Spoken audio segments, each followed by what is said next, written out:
First off, let's just start with the facts, because I feel like there is still a lot of misinformation out there. Nintendo has started its own YouTube account, and with that it can do claims on other videos via content ID matches, but they're only doing it for certain videos past a certain length. They haven't specified how much of the game footage there has to be for it to actually put an ad on it. Yes, they're putting ads in front of, and probably on the pages of videos that have footage from their games. They are not going to remove videos, and channels will not have strikes on them. They're just notified that an ad has been placed on their video because of a content ID match. Right now there are no reports of retro game footage having ads put on it, and it's also only for games that are Nintendo's own IPs, not ones that they later acquired. So it's only newer games right now being affected by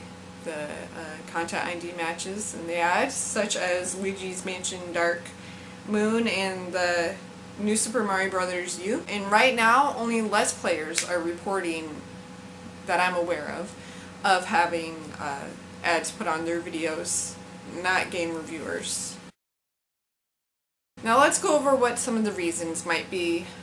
Okay, let's face it, the Wii U, it did not do as well as expected. Personally, I think that the sales are going to go up later this year when all these new games are coming out. And the 3DS is still doing really well, but I digress. So they're not making as much money as I thought they would be.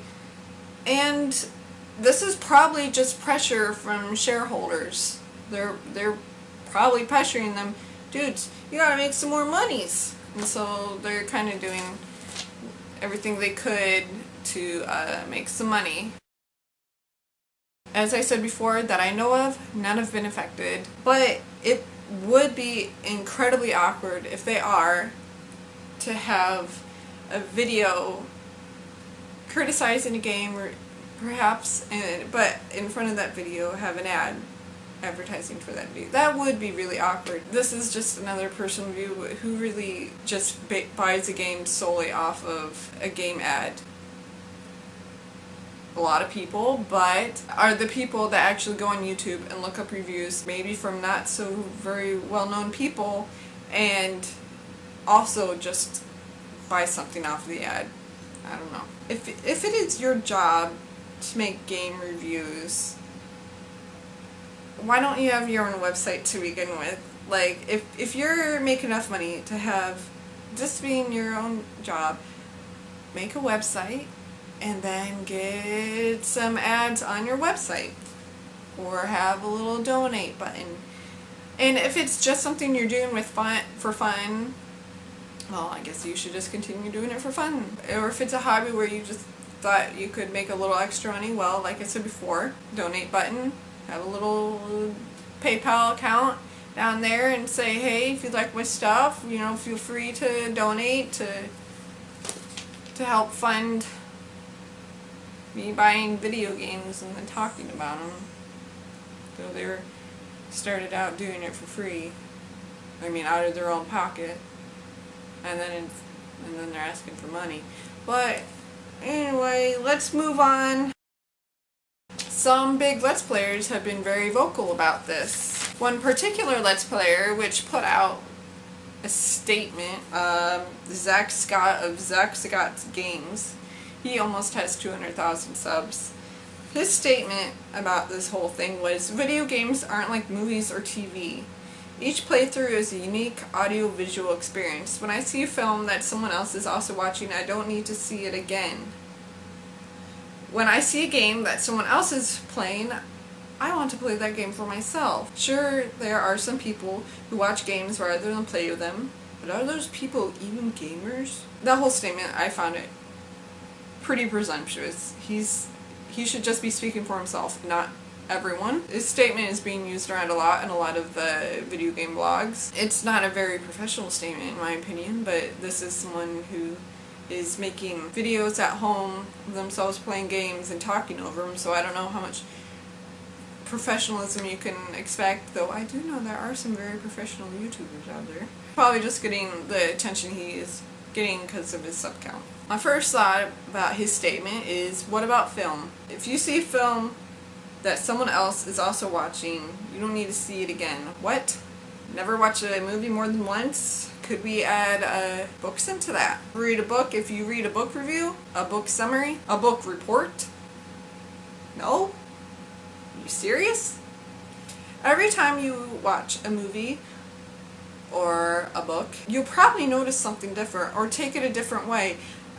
You could watch a movie once, view it one way, and then later on, maybe when you're older, watch it again and view it a whole nother way. It's the same way with books, right? I think it's really weird that he said that games are the only ones that are different every time you play, or every time that someone else plays them.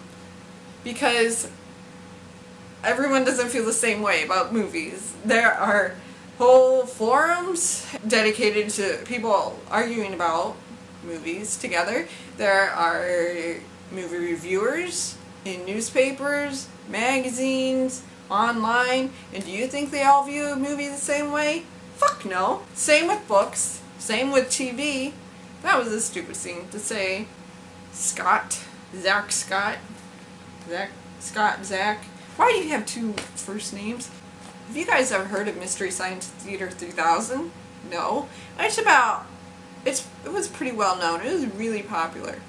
It was about this guy, and he watches movies with two robot friends, and they commentate over it as they're watching. And it was a show that people would watch. A show people would watch of a guy and his two robot friends commentating about movies. Sound familiar? Sounds a little bit like a Let's Play, isn't it? Does that mean everyone that watched that show didn't go back and watch that movie again?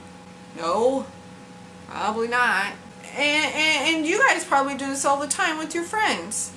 Get together with your friends, watch a movie, talk about it, argue a little bit, and some people even like to watch movies, the same movies, over and over again with their friends. And about the Let's Plays, I've watched Let's Plays of games that I know that I wasn't going to buy. I've watched Let's Plays and game footage of games that I know I wasn't going to buy, or I wasn't able to get it because I might not have the platform it's out on. Does that mean I am not a gamer? And I hate that term. Again, that was a stupid thing to say. Zach Scott. Another Let's Player who pumps out the videos every day of so many videos every day. GSP. GSP had a little vlog where he talks about how terrible this is, and he ceremoniously throws his Wii U into a trash can. It was an empty trash can. It probably didn't stay in that trash can, but he said he wasn't going to play the Wii U again. And he's also said only one of his videos has been affected by this. I can see a Let's Player maybe deciding not to do playthroughs of the new Nintendo games. Okay, whatever. You obviously just only want videos where you get to monetize them. But to just throw away, even ceremoniously, your Wii U because you can't make money off of it, that just shows how much of a, I hate to use this term again, that just shows how much not of a real gamer you are. God damn it. You can't enjoy games unless you're making money off him. And in fact, I really don't. If you look at his videos, I don't really think he enjoys playing games all that much. But I digress again. Last thing I want to mention is PewDiePie. Remember when everyone was so upset about PewDiePie when he admitted practically that he only did it for the money? Well, your views get me cash, lol, lol, lol, lol, lol. And now everyone was attacking him. I criticized him for it too, about it, and saying what a fake he was, and I didn't really like games, and he was only in it for the money. Remember that? Where's the hate towards the Let's Players that have been doing it? How many Let's Players has come out since this Nintendo thing and have basically admitted that they're only doing it for the money. How many Let's Players have expressed their distaste over not being able to make money off of these videos? Shall we all attack them now? A lot of people aren't. A lot of people are on their side all of a sudden.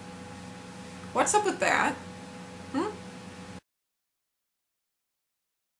I really think this is just people getting upset, overly upset for something that is really not that big of a deal. There are other companies out there, a lot of them, that actually take down videos that have even the tiniest bit of footage or even the tiniest bit of sound from a song. I think this is all going to blow over and people are going to forget about it. I don't think it's going to be an industry-changing event. Some other companies might follow suit, but if they're putting ads on a video instead of taking them down, I think that is a step up.